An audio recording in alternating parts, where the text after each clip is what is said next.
नमस्कार, स्वागत है सभी का दिव्या एजुकेशन में। मेरा नाम कुमार कौशल है और आप सभी का बहुत-बहुत स्वागत है। आप जानते हैं कि अभी तक इतिहास के तीसरे चरण पर हम लोगों ने बातचीत किया था और राष्ट्रीय आंदोलन का ये जो तीसरा चरण है, ये अपने आप में एक बहुत ही ज़बरदस्त होता है क्योंकि देखिए राष्ट्रीय आंदोलन में जब आप राष्ट्रीय आंदोलन के इन पहलुओं को देखते हैं, तो यहाँ पे सबसे बड़ी चीज़ ये होती है कि राष्ट्रीय आंदोलन में जो तीसरा चरण है, जिसे हम सामान्यतः गांधी युग के नाम से जानते हैं, तो ये गांधी युग अपने आप में एक विशेष पहलू बन जाता है क्योंकि ये एक ऐसा समय है जिस समय पे पूरे के पूरे देश का जो लीडरशिप है, बेसिकली आप देखेंगे कि जो पूरा नेशनल मूवमेंट है, वो एक व्यक्ति के आसपास आपको घूमता नजर आएगा, वो है महात्मा गांधी।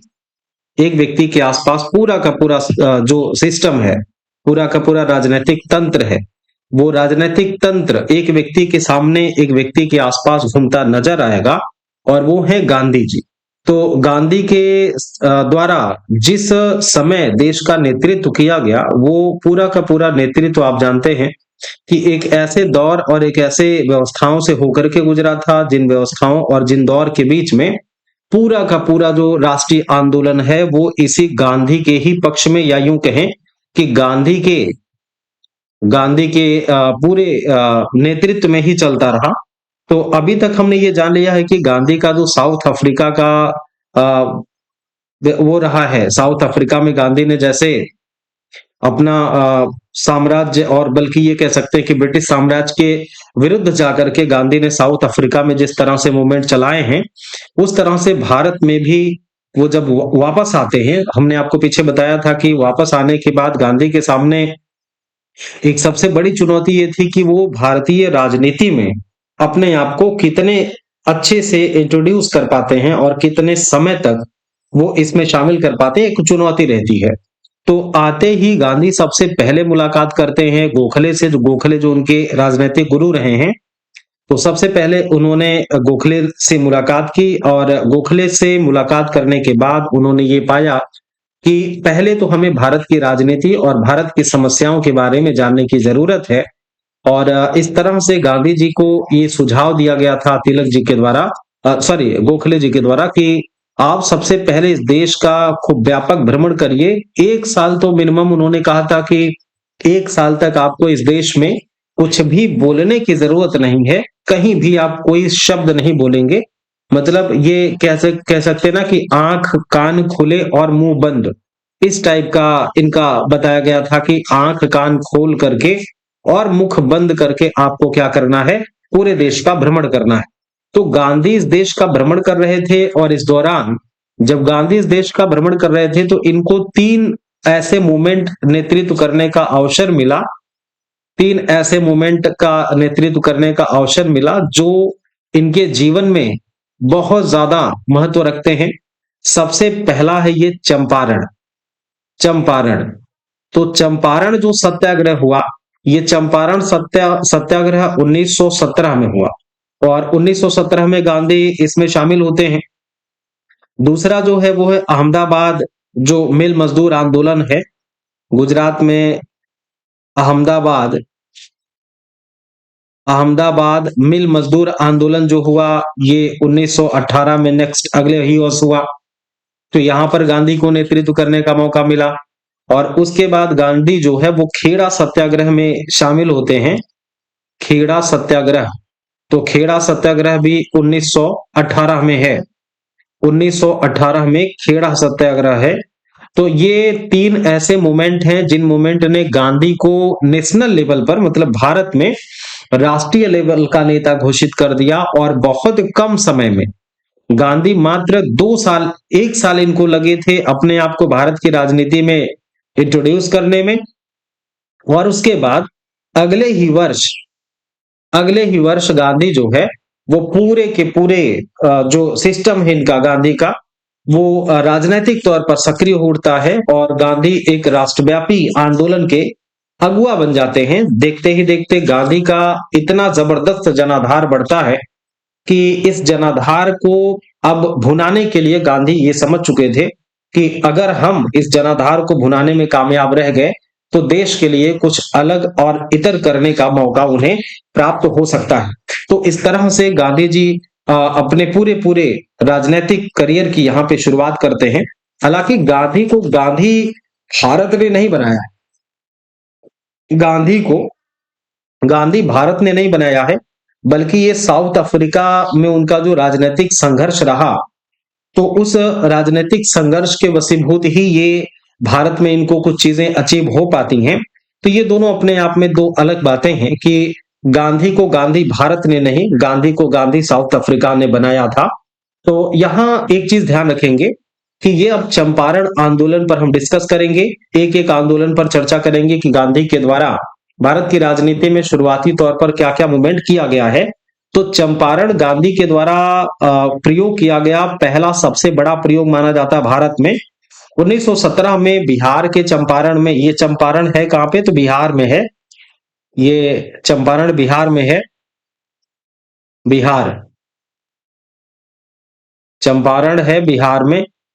तो बिहार में ये नेतृत्व किया गया था पहली बार, और कहते हैं कि चंपारण का जो मूवमेंट है ये 20वीं सदी की प्रारंभ हुई एक बड़ी घटना के रूप में इसको माना जाता है।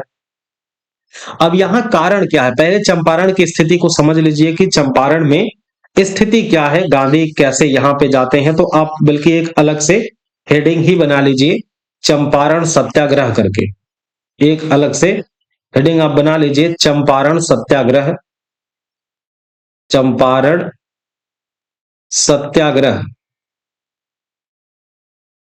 चंपारण सत्याग्रह करके एक आप हेडिंग बना लेंगे। तो चंपारण सत्याग्रह का जो समय है ये आपसे पूछा जाता है, 1917 ईस्वी है। और इसके जो प्रमुख नेता हैं, प्रमुख नेता, हालांकि गांधी जी ही माने जाते हैं, मैं गांधी के परिप्रेक्ष्य से ही कर रहा हूं, बाकी आगे का अभी मैं आपको बताता हूं। तो महात्मा गांधी, महात्मा गांधी इसके लीडर हैं, महात्मा गांधी के नेतृत्व में काम हो रहा है ये। समय है, अच्छा स्थान चंपारण आप पूछा जा सकता कभी कभी, ये छोटी छोटी बातें हैं। स्थान है ये बिहार,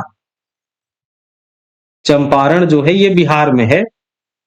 और अब इसका कारण क्या है, अब इस कारण के संदर्भ में देखिएगा, मूल कारण मैं मोटा मोटा बता दे रहा हूं आपको, मूल कारण क्या है। तो यहां कारण है तीन कठिया पद्धति।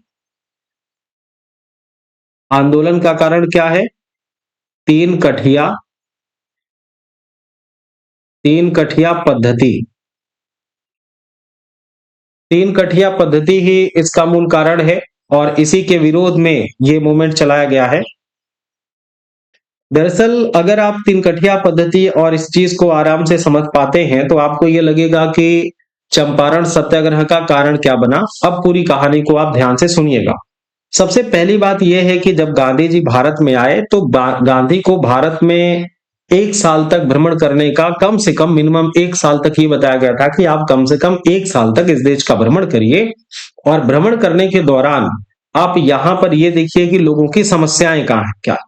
तो भ्रमण करते हुए गांधी उस समय पहुंचे हुए थे लखनऊ में, चूंकि 1916 में, ये 15 में आ ही चुके थे, और 1916 में अधिवेशन चल रहा था कांग्रेस का लखनऊ का। तो गांधी जी भी कांग्रेस के मतलब लखनऊ में उस समय भ्रमण करते हुए लखनऊ पहुंचे हुए थे।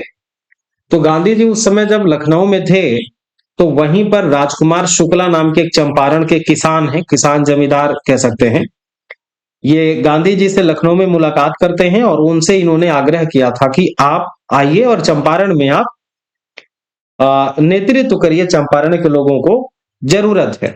तो हालांकि गांधी उस समय ऐसा कोई ऐसा डिसीजन नहीं लिए थे कि ठीक है हम चंपारण आएंगे, या चंपारण में इस तरह का कोई गांधी जी जाने का वादा किए थे, ऐसा बिल्कुल कुछ नहीं मिलता है। तुरंत तो उन्होंने एक्सेप्ट नहीं किया था, उन्होंने वादा किया था कि चलिए ठीक हम देखेंगे, क्योंकि उनके गुरुजी का सीधा सीधा आदेश था कि पहले एक साल तक तुम देश के राजनीति को देखोगे, समझोगे, भ्रमण करोगे। तो इस तरह से गांधी जी जो है ये शुरू में मना कर देते हैं कि नहीं हम अभी एग्जैक्टली तुरंत हम नहीं जाएंगे। हालांकि बाद में उन्होंने चंपारण जाने का जब राजकुमार शुक्ला ने आग्रह किया तो गांधी जी बाद में वहां पे चंपारण जाने के लिए वो मान जाते हैं कि अच्छा ठीक हम चंपारण चलते हैं। जब गांधी जी चंपारण गए तो चंपारण में, अच्छा इस समय जाने के लिए अंग्रेज इनको रोक रहे थे। गांधी जो है जब चंपारण के लिए मान गए तो गांधी को चंपारण जाने से अंग्रेज रोक रहे थे, चूंकि अंग्रेज जान रहे थे कि ये एक अलग तरह का आदमी है। तो अंग्रेजों ने इनको रोका, लेकिन गांधी माने नहीं और गांधी चले जाते हैं। तो यहाँ पे चंपारण में गांधी के साथ कई सारे इनके सहयोगी भी जाते हैं, जिनके सहयोग से मूवमेंट ये चलता है।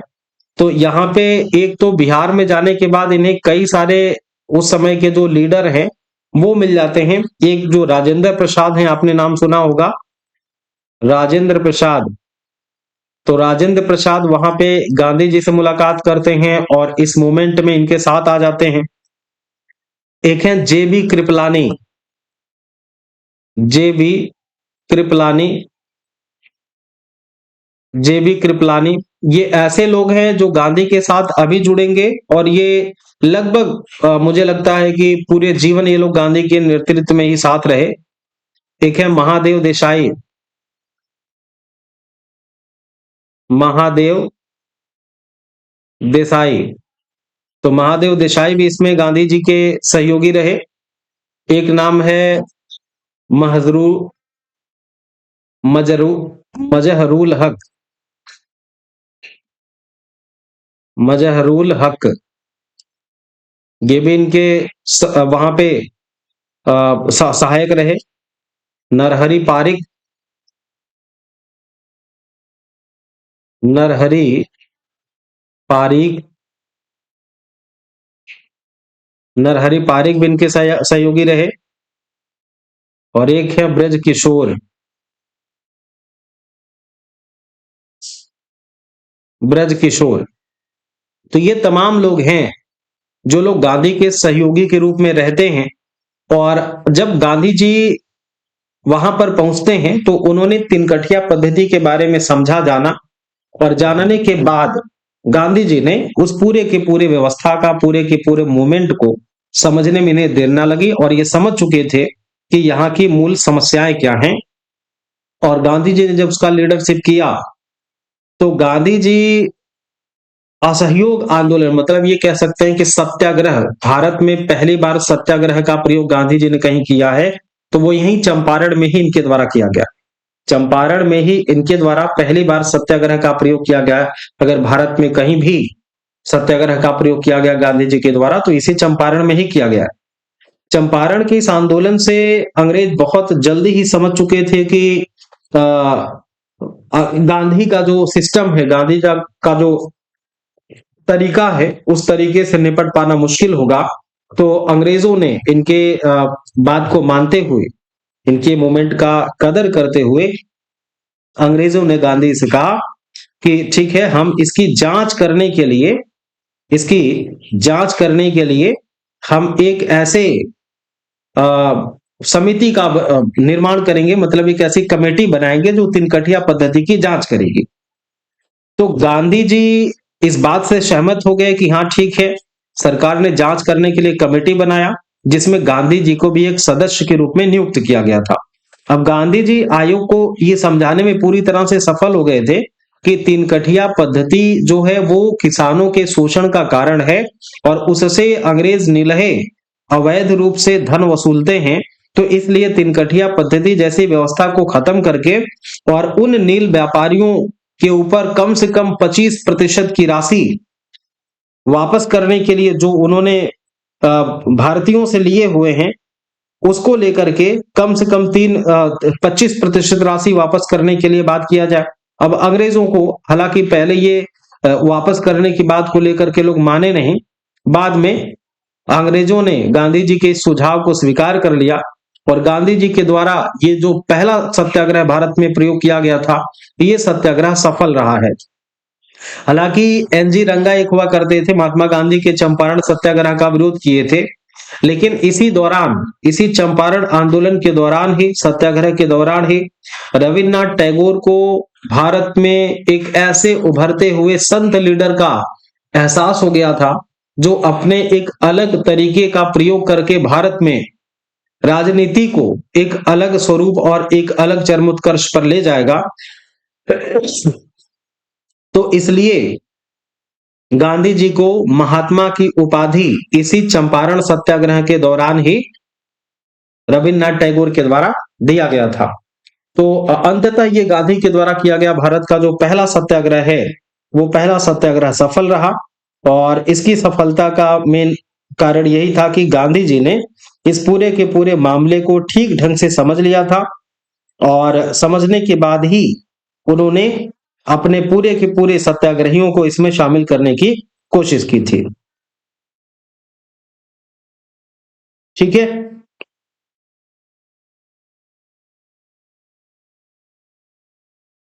चलिए, तो अब जरा सा कुछ बातें नोट कर लेते हैं हम लोग। सबसे पहले आप एक एक चीजों को यहां पे लिखने की कोशिश करें।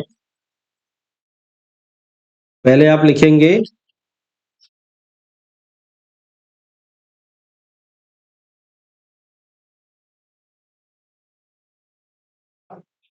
बिहार के चंपारण में, बिहार के चंपारण में, ये जिला है, बल्कि बिहार के चंपारण जिले में आप लिख सकते हैं। बिहार के चंपारण जिले में, जिले में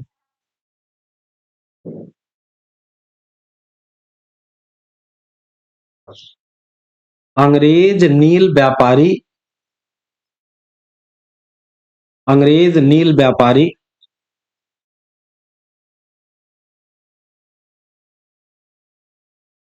किसानों को, किसानों को बाध्य करके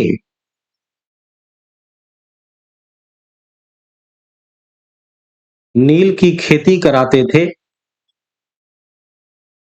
नील की खेती कराते थे, नील की खेती कराते थे, नील की खेती कराते थे,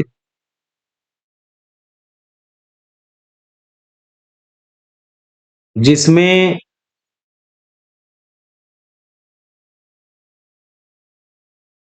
किसान को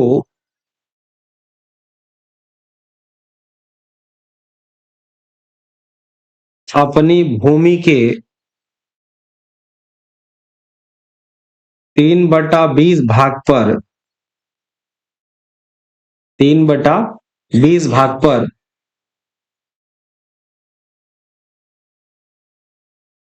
नील की कृषि, नील की कृषि करना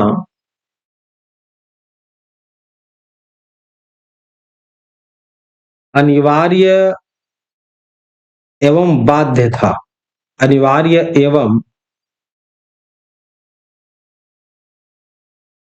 बाध्यकारी था, अनिवार्य एवं बाध्यकारी था।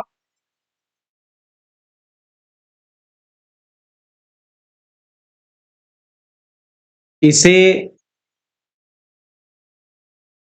इसे तीन कठिया पद्धति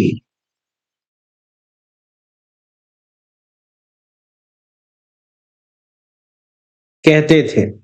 तो तीन कठिया पद्धति मतलब तीन काठी पर स्पेशली नील की खेती करनी पड़ती थी, ऐसा अंग्रेजों ने यहाँ पे व्यवस्था बनाया हुआ था। अच्छा, इसमें करने की बाध्यता ये थी कि जो किसान थे ये अंग्रेजों से कुछ कर्ज ले लेते थे, और उस कर्ज के बदले एक समझौता होता था, समझौता होता था, जिस समझौते के आधार पर, जिस समझौते के आधार पर वो कम दाम में ही बेचते थे। तो इसमें एक चीज और आप लिख सकते हैं कि किसान अंग्रेजों से कर्ज लेकर, किसान अंग्रेजों से कर्ज लेकर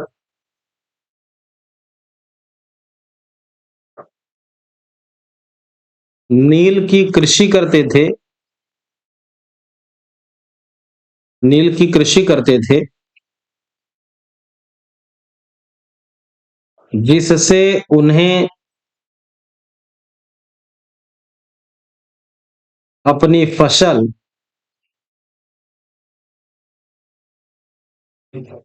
कम दाम में ही अंग्रेजों को बेचनी पड़ती थी। अंग्रेजों को बेचनी पड़ती थी।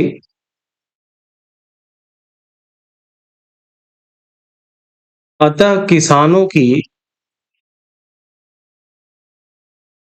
अतः किसानों की स्थिति किसानों की स्थिति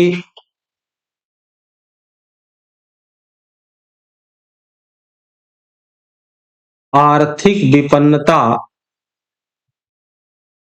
आर्थिक विपन्नता पर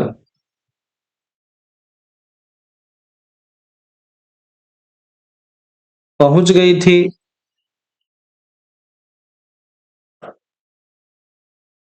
इसलिए इन्होंने विद्रोह कर दिया।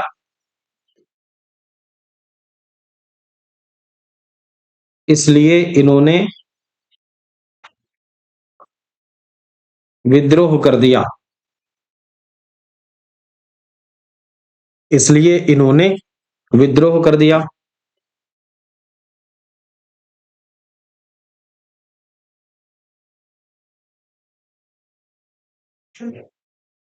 विद्रोह कर दिया। आगे लिखेंगे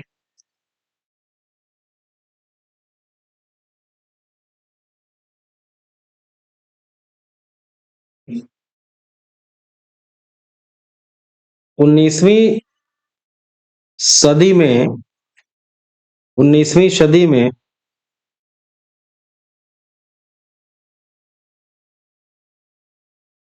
19वीं सदी में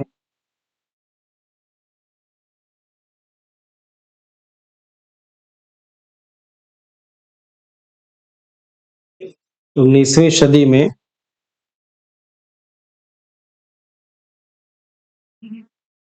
जर्मनी में या जर्मनी के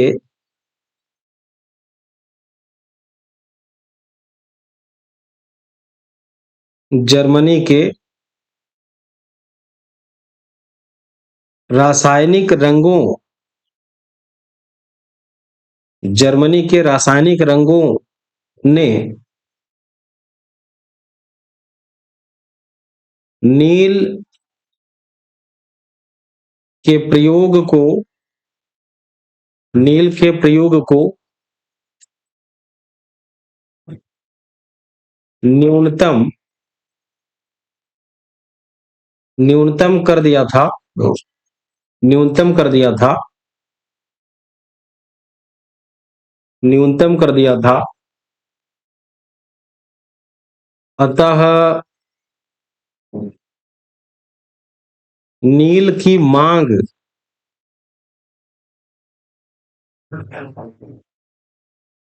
रासायनिक रंगों की अपेक्षा रासायनिक रंगों की अपेक्षा कम हो गई थी। रासायनिक रंगों की अपेक्षा कम हो गई थी कम हो गई थी और कई अंग्रेज नील व्यापारियों ने कई अंग्रेज नील कई अंग्रेज नील व्यापारियों ने अपने कारखाने बंद कर दिए थे। अपने कारखाने बंद कर दिए थे। अतः किसान भी अब नील उगाना नहीं चाहते थे। नील उगाना नहीं चाहते थे।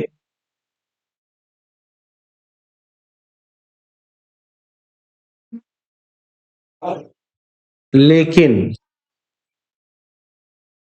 लेकिन कुछ अंग्रेज नीलहे, नीलहे का मतलब यहां नील व्यापारियों से है, लेकिन कुछ अंग्रेज नीलहे इसका लाभ उठाना चाहते थे, इसका लाभ उठाना चाहते थे, लाभ उठाना चाहते थे और लाभ उठाना चाहते थे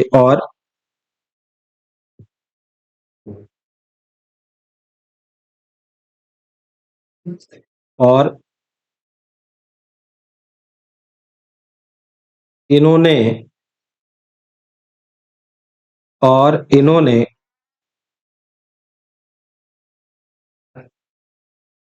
इन्होंने अनुबंध से अनुबंध से मुक्ति देकर, अनुबंध से मुक्ति देकर लगान प्रथा, गैर कानूनी टैक्स, गैर कानूनी टैक्स को बढ़ा दिए, गैर कानूनी टैक्स को बढ़ा दिए, जिससे किसानों ने जिससे किसानों ने विद्रोह कर दिया, जिससे किसानों ने विद्रोह कर दिया, किसानों ने विद्रोह कर दिया।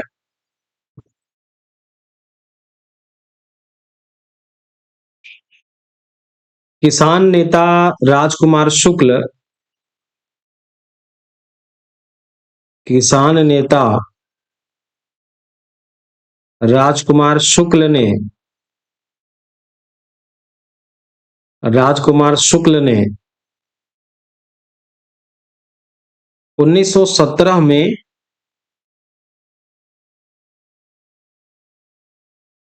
1917 में लखनऊ में गांधी से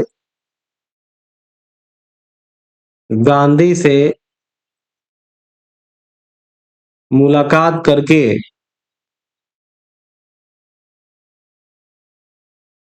उन्हें चंपारण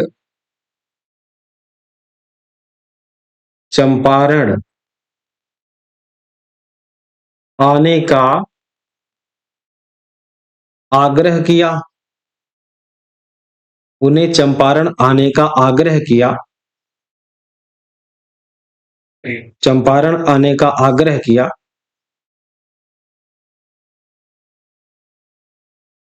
चंपारण आने का आग्रह किया।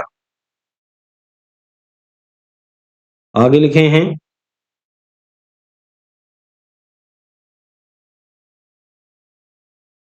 चंपारण जाने का आग्रह किया। आगे लिखेंगे,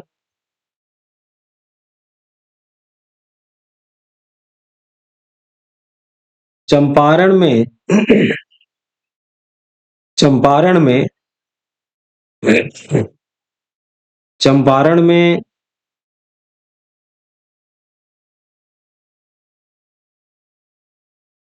आंदोलन का नेतृत्व नेतृत्व संभालने पर नेतृत्व संभालने पर कमिश्नर ने गांधी पर प्रतिबंध लगाया,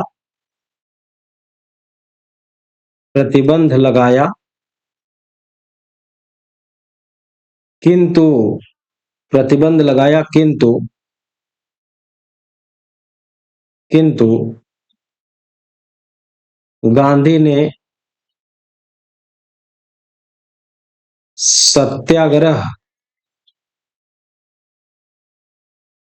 सत्याग्रह आंदोलन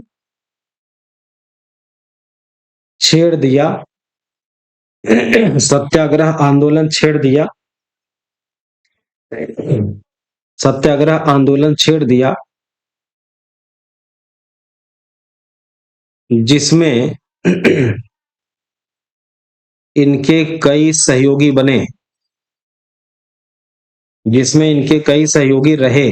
तो सहयोगियों का नाम ऊपर लिखा गया है, जिसमें इनके कई सहयोगी रहे।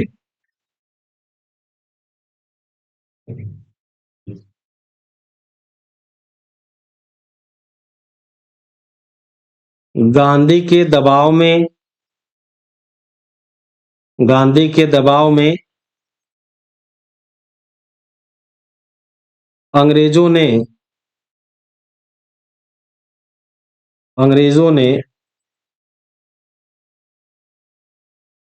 इस नील व्यवस्था इस नील व्यवस्था की इस नील व्यवस्था की जांच हेतु इस नील व्यवस्था की जांच हेतु एक कमेटी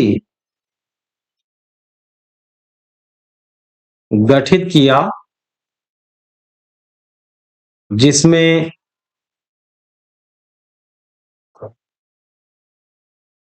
गांधी भी सदस्य थे जिसमें गांधी भी सदस्य थे गांधी भी सदस्य थे।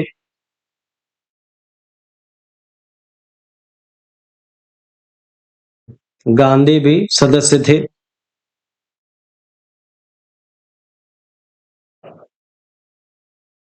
गांधी ने अंग्रेज सदस्यों को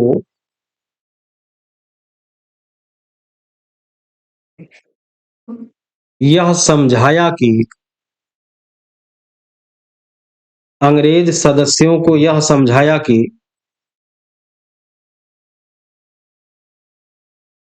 यह समझाया कि तीन कठिया तीन कठिया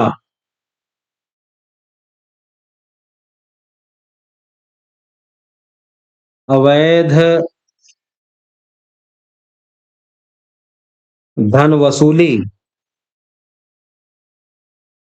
का माध्यम बन गया है माध्यम बन गया है।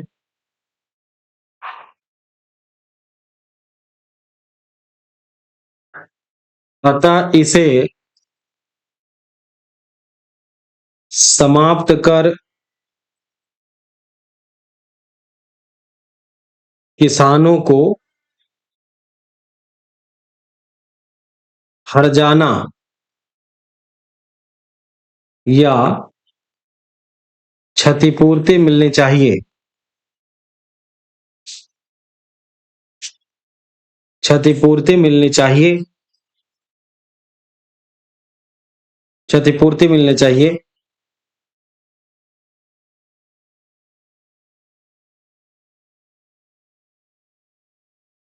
नील व्यापारी किसानों को 25% 25% राशि 25% राशि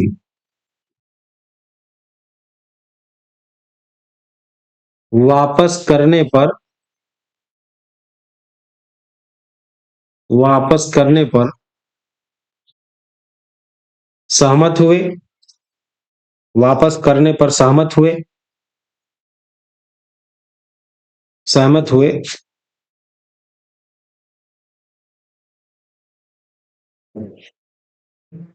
इस तरह यह सत्याग्रह, यह सत्याग्रह लगभग सफल रहा। यह सत्याग्रह लगभग सफल रहा। अब लगभग शब्द इसलिए लगा दिया हूं क्योंकि थोड़ा सा कुछ और इसमें विवाद आया है बीच में, क्योंकि गांधी इसमें पूरी शुरू से तो नेतृत्व कर नहीं रहे थे, गांधी तो बीच में लीडरशिप करने गए थे, तो इसलिए लगभग शब्द हमने लगा दिया है।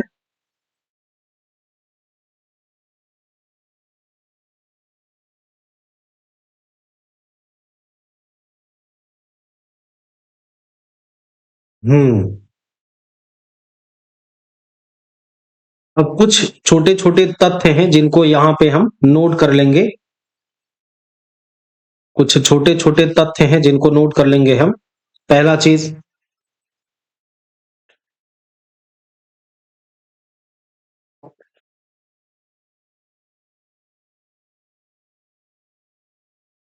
लिखिएगा,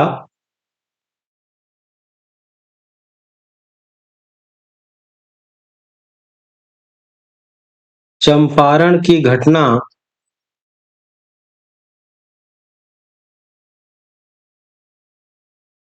20वीं सदी के 20वीं सदी के प्रारंभ में शुरू हुई थी। 20वीं सदी के प्रारंभ में शुरू हुई थी। शुरू हुई थी।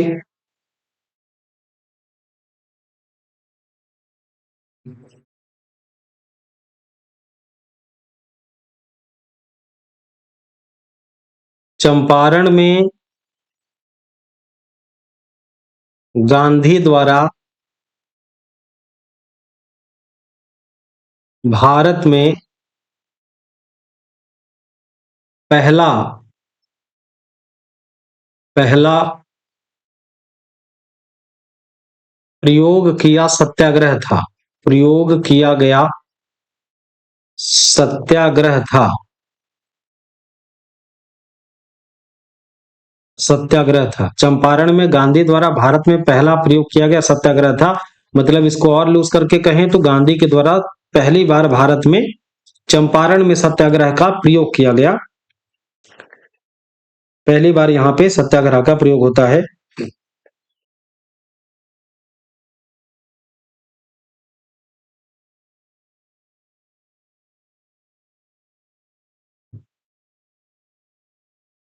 गांधी का पहला गांधी का पहला ही चंपारण सत्याग्रह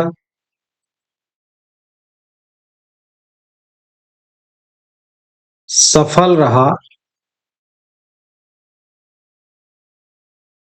जिससे इन्हें जिससे इन्हें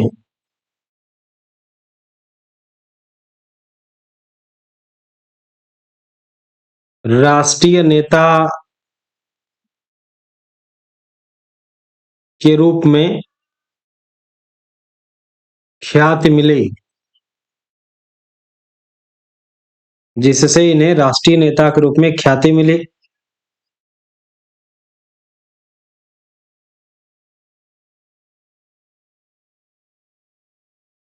एनजी रंगा ने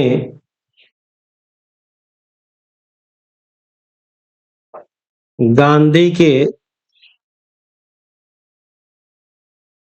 चंपारण सत्याग्रह का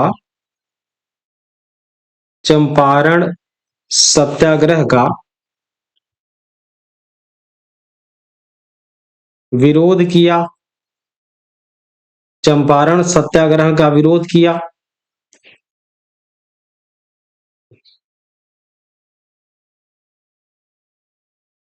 चंपारण की सफलता पर रविन्द्रनाथ टैगोर ने रविन्द्रनाथ टैगोर ने गांधी को महात्मा की उपाधि दिया।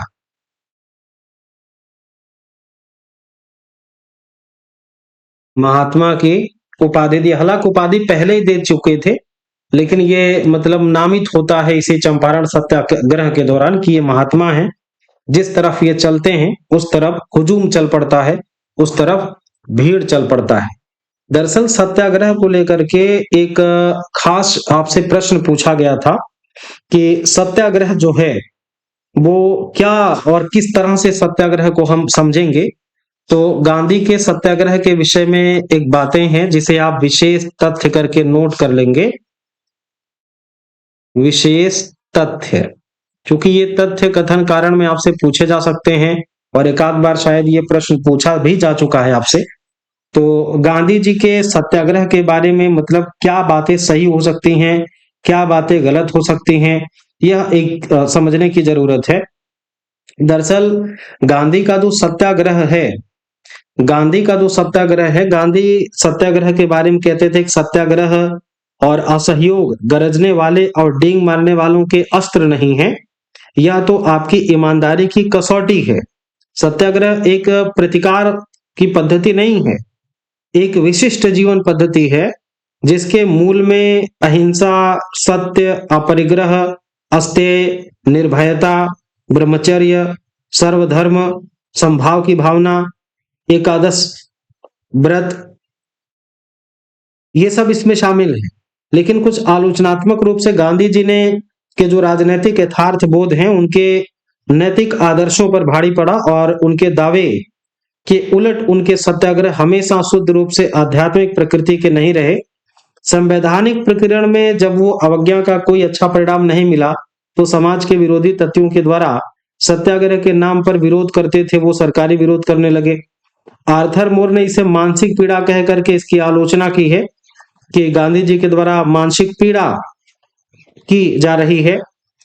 तो ये एक इंपॉर्टेंट बात है कि गांधी के सत्याग्रह को किसने मानसिक पीड़ा कह करके आलोचना किया है, तो ये आर्थर मोर नाम के व्यक्ति हैं।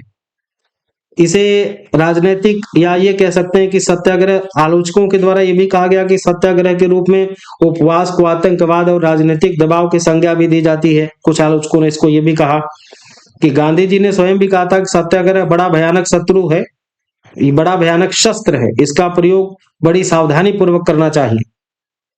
हालांकि इन सबके बावजूद भी आप एक देख सकते हैं कि गांधी जी के द्वारा कभी भी व्यक्तिगत स्वार्थ के लिए कोई काम नहीं किया गया था और एक सिद्धांत के रूप में उन्होंने सत्याग्रह को सफल बनाया था। तो सत्याग्रह जो है ये सिद्धांत गांधी के जीवन का एक महत्वपूर्ण अंग है और महत्वपूर्ण और शाश्वत सत्य के रूप में स्वीकार किया जा सकता है कि गांधी जी एक विशिष्ट और जबरदस्त व्यक्तित्व के निर्माता रहे हैं इस हिसाब से। ठीक है, तो एक चीज तो ये है कि कुछ बातें सत्याग्रह के विषय में आप लिखेंगे।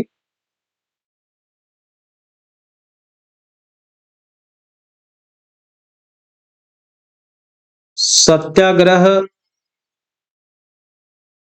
शब्द से पहले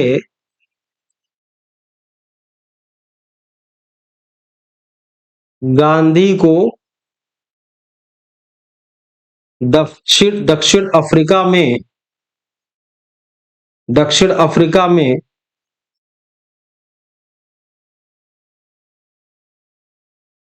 सदाग्रह शब्द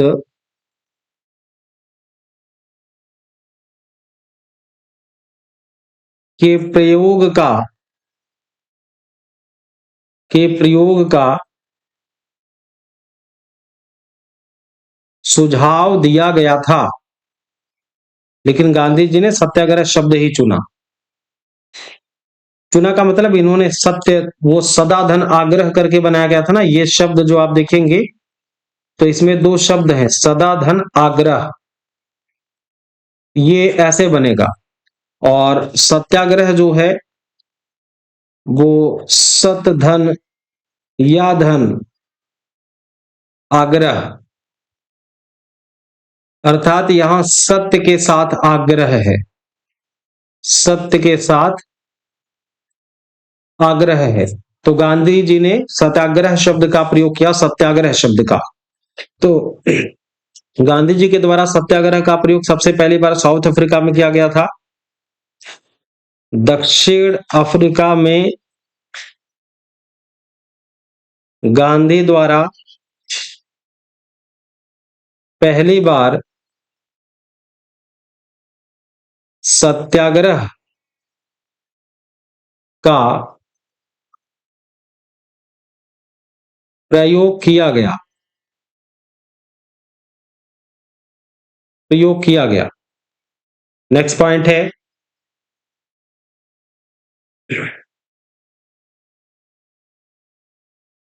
गांधी सत्याग्रह के बारे में क्या क्या कहते हैं। तो एक तथ्य ये आप समझ लीजिएगा,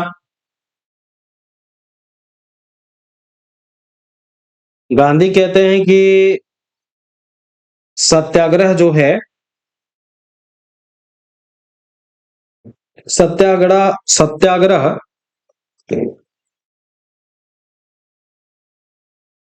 सत्याग्रह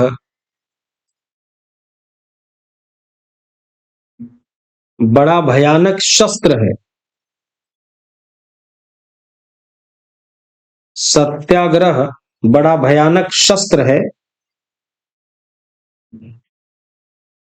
इसका प्रयोग इसका प्रयोग हमें अति सावधानी से इसका प्रयोग हमें अति सावधानी से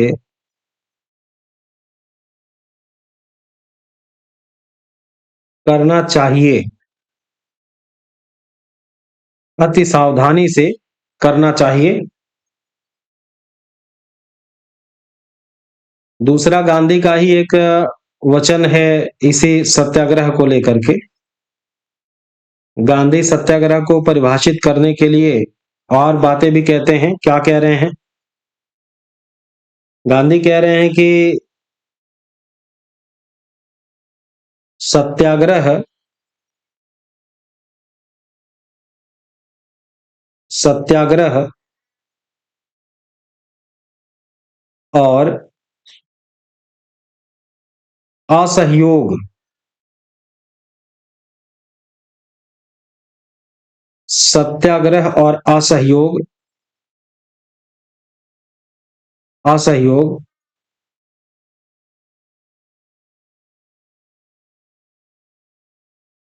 गरजने वाले और गरजने वाले और डींग मारने डींग मारने वालों के अस्त्र नहीं है, अस्त्र नहीं है, बल्कि यह आपके आपके ईमानदारी की कसौटी है, ईमानदारी की कसौटी है। तो ये गांधी जी के द्वारा खुद सत्याग्रह के बारे में कुछ बातें कही गई हैं। गांधी जी ने सत्याग्रह का प्रयोग किस तरह से किया है, ये भी अपने आप में एक विशेष तथ्य है। कि एक चीज तो देखिए, गांधी जी का जो सत्याग्रह है वो कष्ट साध्य प्रेम के आध्यात्मिक प्रभाव के रूप में इसको समझाया गया है। तो आप लिख सकते हैं कि गांधी का सत्याग्रह, गांधी का सत्याग्रह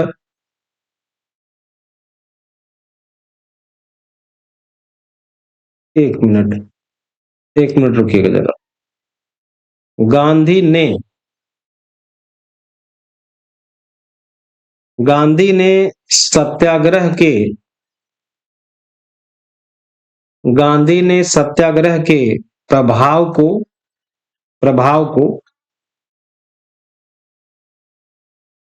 कष्टसाध्य कष्टसाध्य प्रेम के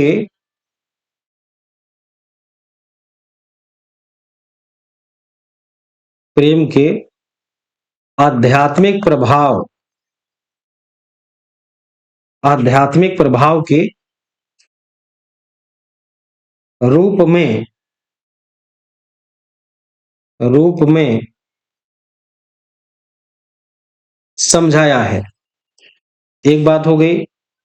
दूसरा है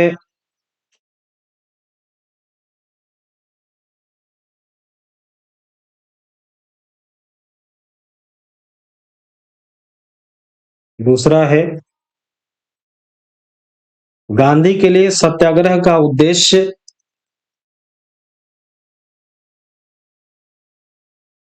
गांधी हेतु सत्याग्रह का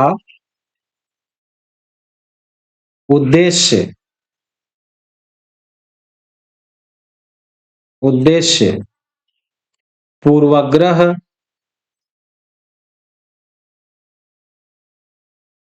दुर्भावना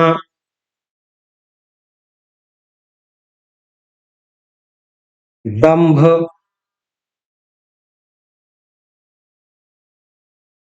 मतांधता का मतलब होता है कि किसी के मत में अंधे हो जाना, किसी के पक्ष में अंधे हो जाना, किसी का भक्त हो जाना। मतांधता जैसे किसी का अंधा अनुकरण करना, उसे मतांधता कहते हैं। स्वार्थपरता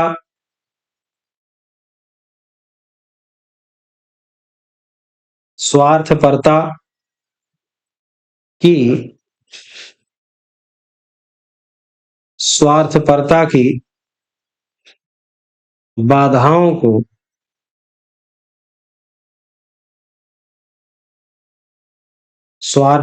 की बाधाओं को भेदना था।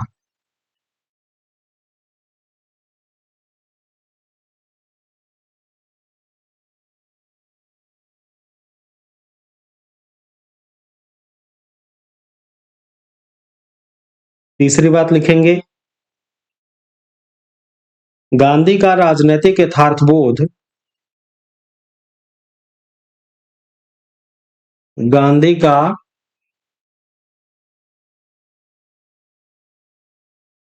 राजनीतिक यथार्थबोध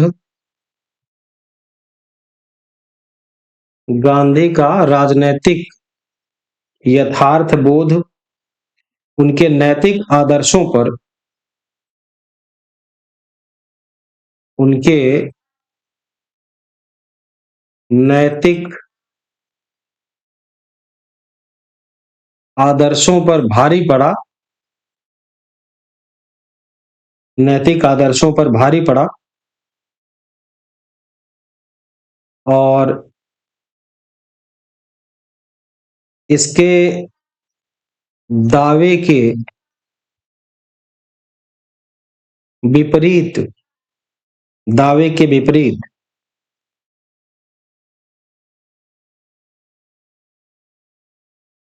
उनके सत्याग्रह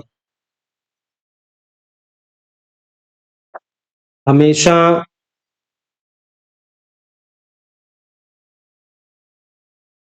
शुद्ध रूप से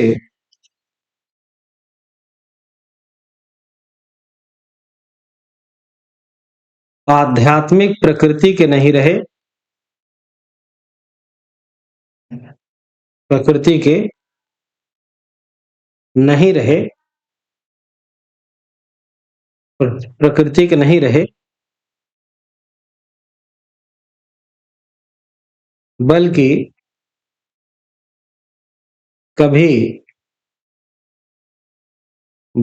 कभी इसका उद्देश्य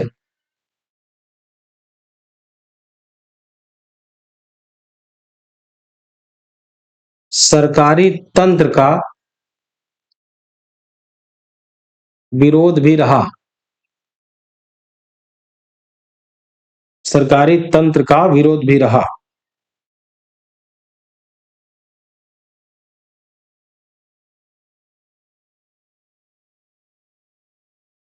नेक्स्ट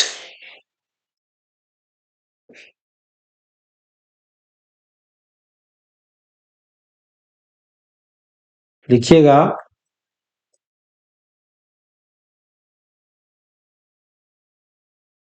गांधी के संवैधानिक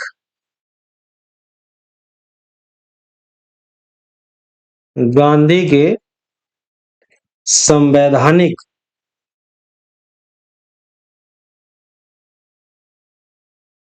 प्राधिकरण में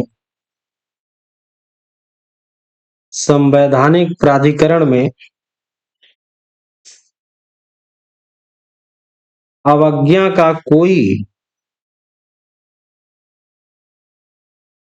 का कोई बेहतर परिणाम नहीं मिला।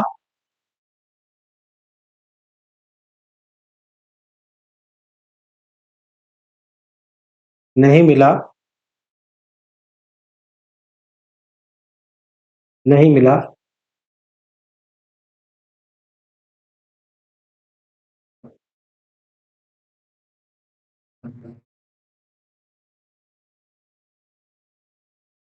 आलोचकों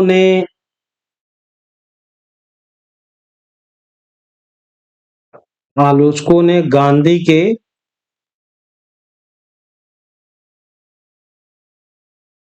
सत्याग्रह को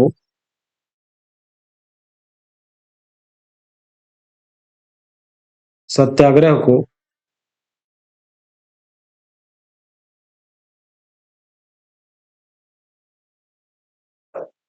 आतंकवाद एवं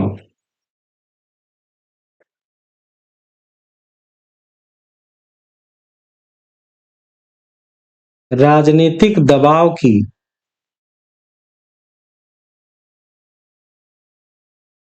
संज्ञा दिया है।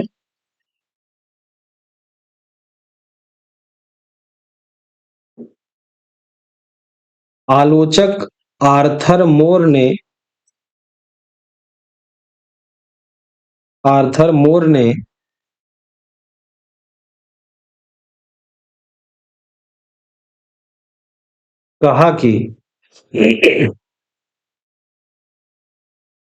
कहा कि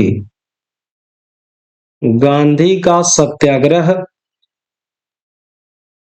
गांधी का सत्याग्रह गांधी का सत्याग्रह मानसिक पीड़ा से अधिक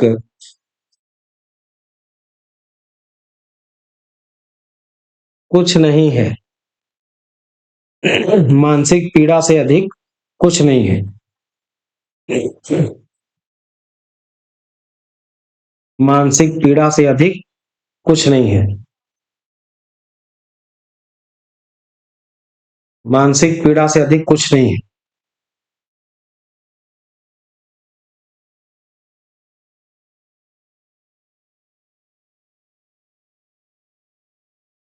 एक और लाइन लिख लेंगे, यद्यपि सत्याग्रह का सिद्धांत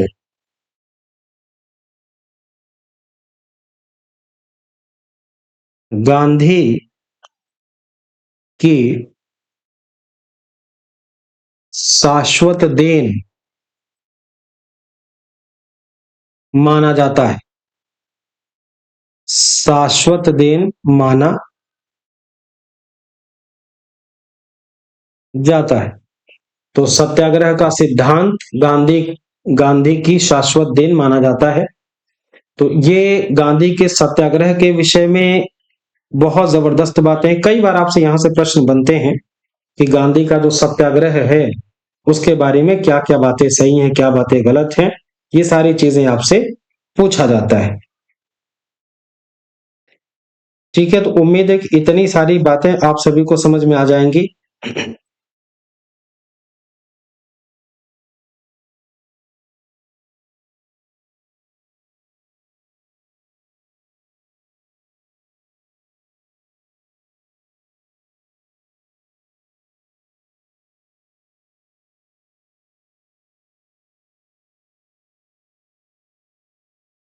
ठीक है, चलिए।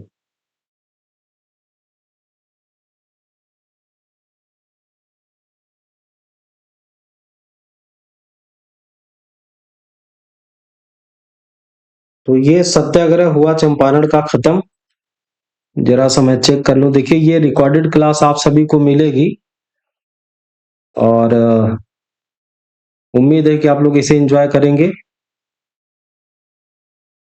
तो मुझे लगता है कि इस क्लास को मैं यहीं पर रोक दूं। अगर ये टेक्निक अच्छे से काम करती है तो आज ही कुछ और क्लासेस मैं आपको दे दूंगा, क्योंकि मैं घर पे आया हुआ हूं और यहाँ पे थोड़ी सी संसाधन की कमी अभी है।